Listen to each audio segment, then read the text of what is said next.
ciel se charge, le Doc News capte chaque nuage. Prévision, tendance, on analyse de la météo aux grandes crises. Des courants d'air aux ondes marines, on suit les tempêtes et les ouragans qui s'alignent.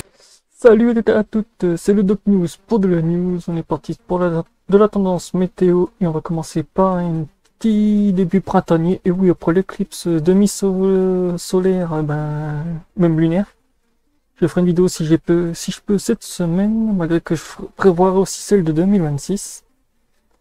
Donc voilà, n'hésitez pas à vous abonner, à liker. J'espère que votre week-end s'est bien passé au passage. Désolé pour le peu d'activité pour ceux qui ont loupé la première vidéo. Voilà. Et c'est bien de mon mieux la semaine prochaine. Début printanier, beaucoup de chaleur, même pour le premier début de mai, pour le 1er avril, ça va pas être un poisson d'avril, il va vraiment faire chaud. Mercredi 2, 3, 4, 5, beaucoup de chaleur entre la Bretagne et tous les thermomètres vont fuser un peu dans le sud de la France, vont monter jusqu'à un peu la Bretagne. Et oui, pour le cluster, ça ne changera pas de la première vidéo pour ceux qui l'auraient vu. Régime probability, ça reste toujours pareil. Ça reste toujours pareil.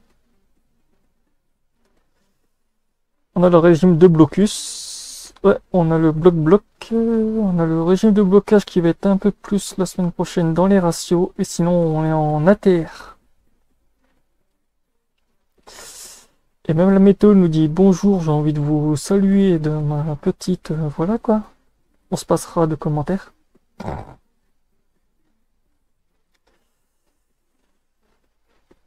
Qu'est-ce qui va se passer sous les 72 et 168 heures, donc en gros presque une semaine complète, anticyclone sur une bonne partie de l'Europe.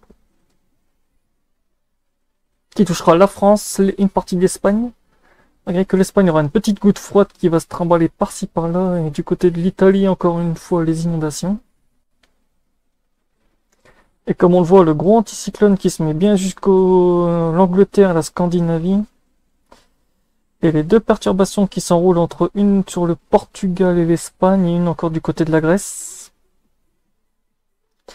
Et quelques risques de pluie par-ci par-là qui pourraient avoir entre Bordeaux et la Bretagne.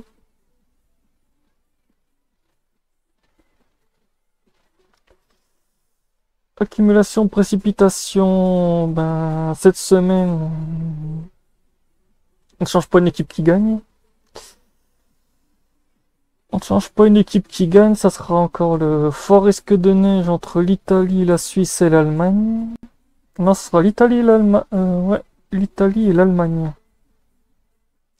Fort pluie du côté de la Grèce, remonter jusqu'en Russie presque. Ah oui, quand même.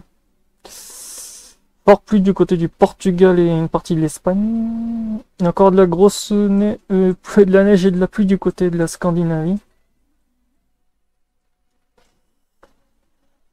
Température à 2 mètres. Qu'est-ce que ça donne? Des petites gelées matinales par-ci par-là. Des températures encore un peu fraîches, mais ça va chauffer. Ça va chauffer. Vous voyez, ça va faire du chaud-froid, chaud-froid. Avec une bonne vague d'air froid du côté de la Scandinavie qui descend jusque l'Allemagne, la Suisse, les bons pays de l'Est. Ça va être beau.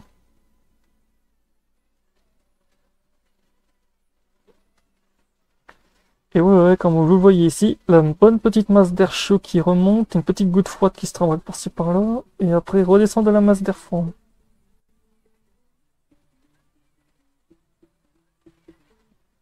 Après, niveau vent, nous avons quoi? On a beaucoup de perturbations qui seront au-dessus de la Scandinavie et tout. Nous, ça va être... Ouais, pour la France, il y aura que dalle, mais du côté du Portugal et tout, va falloir surveiller ça.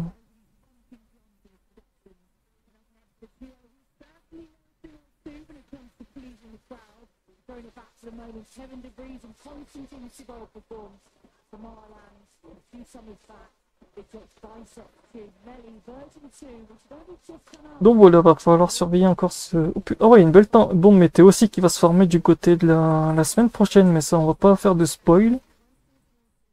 Là qui va avoir une grosse bombe météo aussi du côté de l'Atlantique aussi. Et donc, ça va être rock'n'roll cette fin de semaine, début de semaine prochaine.